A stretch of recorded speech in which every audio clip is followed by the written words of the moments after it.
I want to go back and talk about Brock Purdy and his extension. And again, the timing was pretty curious about the announcement, right? The news broke at exactly 5 p.m. Eastern on a Friday, which you could essentially call a Friday news dump. But if the Niners were trying to hide this headline to somehow keep people from arguing about that contract, they failed because angry people on the internet are still arguing about that contract, even right now. Personally, I don't see anything that controversial about that contract. I don't. Yes, even with the full no trade clause, and I'm not sure all of you know about that, there is a full no trade clause on that deal. We only found out yesterday that he's got that full no trade in addition to his 5-year, $265 million extension with $181 million of that guaranteed, which of course only got people trashing the deal to get even more negative about that deal when they found that out. Now, I'm sure there are plenty of people listening right now thinking, man, that is way too much money, a massive overpay because this guy's not worth it. What are the Niners doing? I know probably more of you think that than don't. It's not worth it. Here's the thing, though. He actually is worth that much. Here's the thing, though. He's actually worth more than that. Here's the thing, though. He actually could have gotten more than that, I bet. Which is why I can't get upset at this contract for either side. You're worth what somebody's willing to pay, as long as the check, again, does not rubberize. In this case, he's probably worth more. He probably could have gotten more. So Purdy's now set to make $53 million per year on this new deal. Less than Trevor Lawrence. Enough said. If Purdy wanted, he could have said, I'm not taking a penny less than Trevor Lawrence because I've been a much better and much more accomplished player. And if he said that, it would have been justified because it's 100% true. But that's not what Purdy did. He instead gave the Niners a little bit of a break on the cash, which is why the no trade clause made a lot of sense. That's what Brock got in exchange for leaving some money on the table. And the Niners clearly don't mind giving a no trade clause to him because Kyle Shanahan and John Lynch are clearly all about building around this dude. You don't guarantee him that money and give him a no trade clause if you don't think you can still win with that dude. Yeah, I understand. It seems like a lot for Mr. Irrelevant, but it's also completely irrelevant at this point in his career that he was Mr. Irrelevant. You know, how long is that label going to stick to that guy? His career accomplishments so far line him up for that $50 million plus payday, and that's what he got. Because that's what the quarterback market is. And Purdy has his place in the market. And then what were the Niners going to do anyway? What was the alternative? To not pay him? To start over from scratch? This dude saved them by bailing them out of one of the worst trades in NFL history. I mean, it really is amazing that they made that trade. One of the worst trades in the history of the league. A trade that would wreck careers and legacies for anybody who had anything to do with them, and we never even hear about it. It's never even brought up, the Trey Lance deal. And for one reason, Brock Purdy. Otherwise, the name Trey Lance would essentially be the defining name of the junior lobster era. Would have stuck to him, would have stuck to my guy John Lynch, would have stuck to the organization. Now it's almost like he never even went through there. Doesn't even matter. Brock has also made next to nothing. It's almost cost him money, I think, to play in the NFL.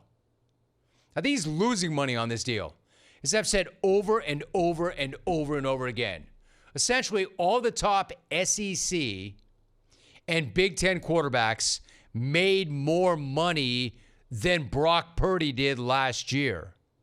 The guy has made under $3 million total in his 3 seasons so far as the Niners quarterback. Hence the urgency to get this thing done. So why not just take it easy on this notion that the guy got more than he deserved? Because he didn't. And yes, the no trade clause is big, but also clearly the guy that Kyle Shanahan and John Lynch want to build around, and that's why they gave him a no trade. They don't want him going anywhere. They were willing to do so. They believe in the guy.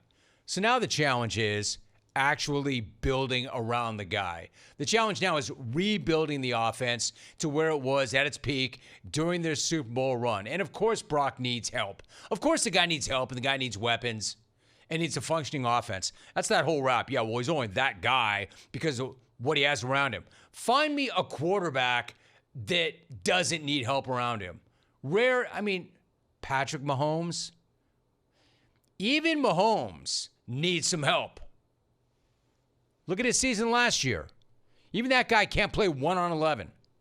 Yes, I'm not saying that Purdy has not benefited from playing on a very good offense, in a very good scheme, with a very good head coach.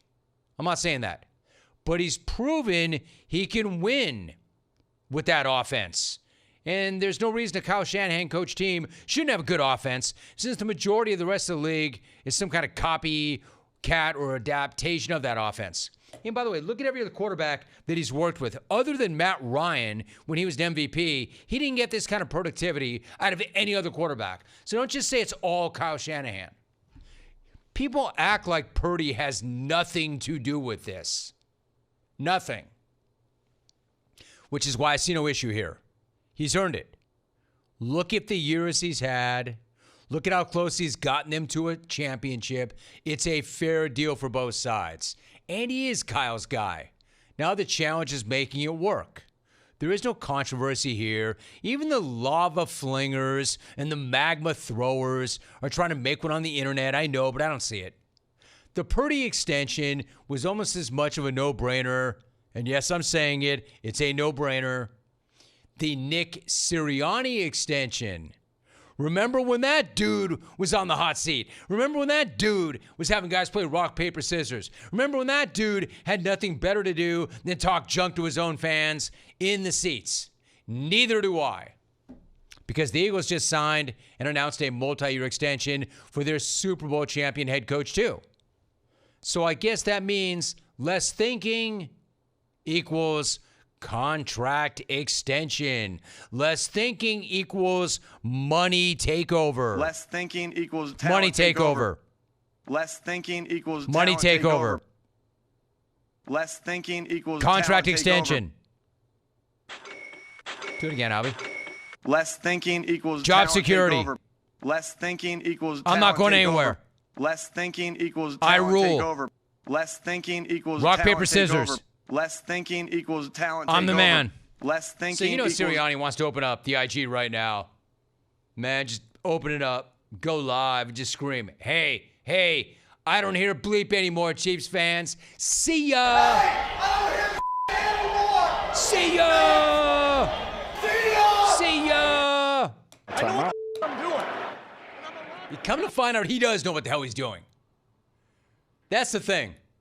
Come to find out he does know what the hell he's doing, no matter how badly he started and how bad a first impression he made. He does know what the hell he's doing.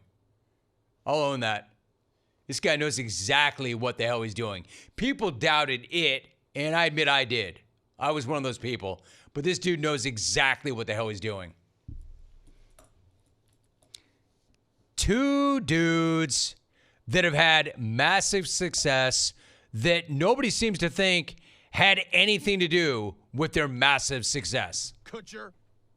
Sirianni has nothing to do with the Eagles' massive success, and Purdy had nothing to do with the Niners coming this close to winning it all. Yet, here we are. Here the hell we are. Sirianni winds up being one of the few who rebounded from a Super Bowl loss to actually make it back and win. And clearly that's exactly what the Niners have in mind with Brock Purdy as well. They think they can with that guy. You don't guarantee him that kind of money. You don't guarantee him a full no-trade clause unless you think that he's the guy and you can build around that guy.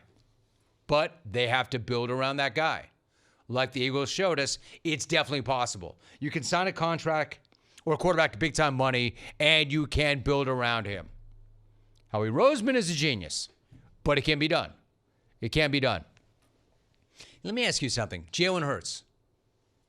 If Jalen Hurts did not have all of that around him, do you think that that guy could win playoff games by himself? Is he that guy?